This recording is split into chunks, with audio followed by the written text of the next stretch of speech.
Salvia divinorum, commonly known as salvia, is a plant species that belongs to the mint family, Lamiaceae. It is native to the cloud forests of the Sierra Mazateca in Oaxaca, Mexico, where it has been used for centuries in traditional shamanic practices. The plant's name Divinorum means, of the diviners, reflecting its use in spiritual or divination rituals. Here's a detailed explanation of Salvia divinorum. Botanical characteristics, scientific classification, family, Lamiaceae, genus, Salvia, species, Salvia divinorum, appearance, Salvia divinorum is a perennial herb that can grow up to 1 meter tall. It has large, green, broad leaves with a soft texture, and the plant stems are hollow. It produces small, tubular flowers that are typically purple or white in color, blooming in late spring or summer.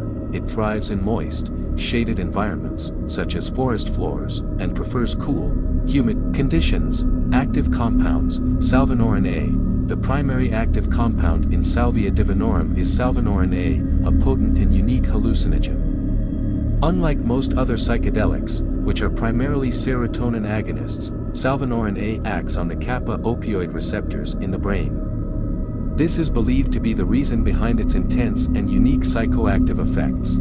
Salvinorin A is a powerful compound, even in small amounts, making salvia highly potent. Its effects are almost immediate, typically within a few minutes after consumption, and can be intense but short-lived. Traditional use, salvia has a long history of use among the Mazatec people of Oaxaca, Mexico, where it is consumed during spiritual and shamanic ceremonies. Shamans typically use salvia to facilitate visions and gain insights, sometimes with the assistance of other rituals, such as chanting or prayer. It is usually ingested in the form of a tea made from the leaves, or the leaves can be chewed. The Mazatec people refer to salvia as ska pastora, or the pastor plant, associating it with its use in healing and spiritual guidance. Just smoked salvia for the 5th time. The first time I've used it alone, not mixed with cannabis. It completely unzipped my head. It really does seem twice as intense with each successive trip. I can't believe I actually was worried the hamburger and cigarette I'd had earlier might block the high. Ha! I doubt if even a shot of Thorazine could block that rush of intensity. I had the TV on, and I wanted music, but the only thing playing was All Right Now, by Free.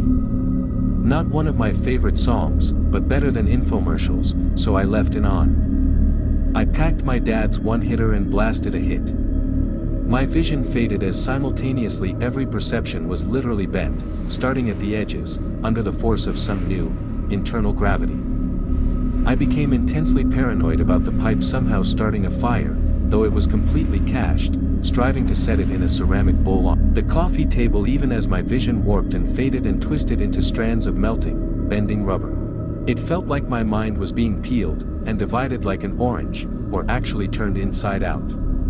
My visual cortex was continuing to divide into millions of these weird strands, like concentric stripes, which warped at the edges and became warped by a vast sucking sideways gravity. The intense gravity was accompanied by a deep electric feeling in my body. But now sudden confusion annihilated everything. I had no idea what I was doing. All subjective reality fled, and I was left completely at the herb's mercy. Intense waves of fear took hold of my psyche. I felt I'd made some gross error. Somebody should have warned me about this. I actually couldn't remember that I'd smoked salvia before. For all I knew in those moments, I'd never even heard of it before today. I wondered why my father had never warned me of this stuff. I had an odd, completely false notion that I'd discovered the plant in my parents' bedroom, and partaken of it like some forbidden fruit. I was still too young to handle properly, though in reality the first time I smoked it, non-concentrated leaves, was with him. He'd said he hardly felt anything. I'd experienced only a mild, cannabis-like buzz. But this was an entirely new experience, blowing away even my intense trip a few days ago. Basically, it annihilated my normal sense of self. I had no conception in these initial minutes that this plant was totally safe, or that the effects were temporary.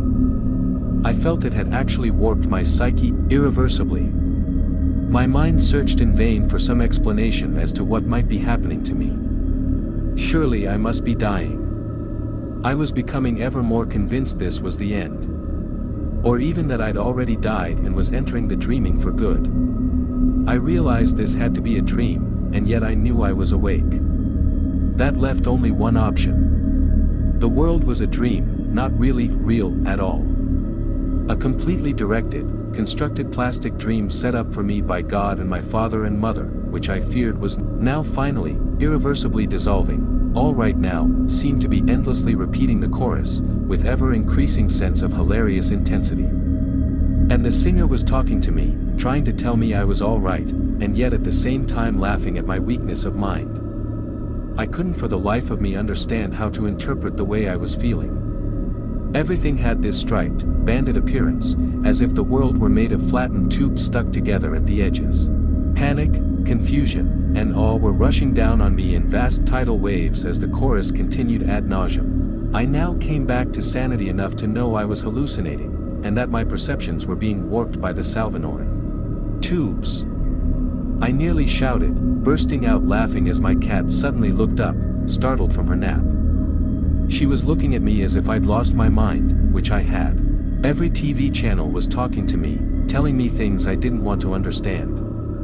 Every random phrase held an obvious, specific meaning, directed at me alone. This had to be a fucking dream. Suddenly I couldn't take it, and bolted for the front door, mild dizziness, and the Salvia gravity, making it quite an effort. Standing up was difficult, so I sank to the floor. Our porch is 7 steps up off the ground, with no roof. The noon summer sun was beating down with blinding intensity, but filtered through tall pine trees. I tried to say something like, "What the fucking shit is this?" but my mouth just produced twisted meaningless mumblings. But I could hear the panic in my own voice. I gave up trying to stand and lay on the bare pine board, rolling from side to side. This went on for only a few moments, I think. I stood up again, now drenched in sweat, and went back inside. The song was unbelievably still going, and the chorus was ecstatically exclaiming how awesome this trip was. I finally had to agree, feeling utterly crazy still but now starting to enjoy the ride. My mouth was filling with cactus juice tasting saliva, which I swallowed, thinking this might be my body's effort to flush the drug out of my system. Then the next video came on. A Touch of Grey, by the Grateful Dead. I knew they were telling me I'd get through this, I would survive, but the fear was intense. It's a lesson, Jerry intoned, and I began to sing along. Strangely, this entire song seemed to pass by in a matter of 30 seconds or a minute. The intensity was leveling off some now, and my comfortable, familiar surroundings began to seem safe and normal again, though waves of awestruck, weird thoughts continued spilling through my brain. I suddenly realized that my entire self was merely an idea. A safe, comfortable idea of mine, a feeling, and that whenever this familiar comfort zone was removed, I become afraid. I realized how alien the concept of right and left must be to plants, which radiate outward from a central point. This plant is immensely enlightening, taking one to realms entirely beyond our mortal understanding. I can't wait to go back. It's a different journey every time. I can't wait to go there again, though. Thank you for exploring the world of Salvia Divinorum with me. Subscribe and drop a like if you enjoyed.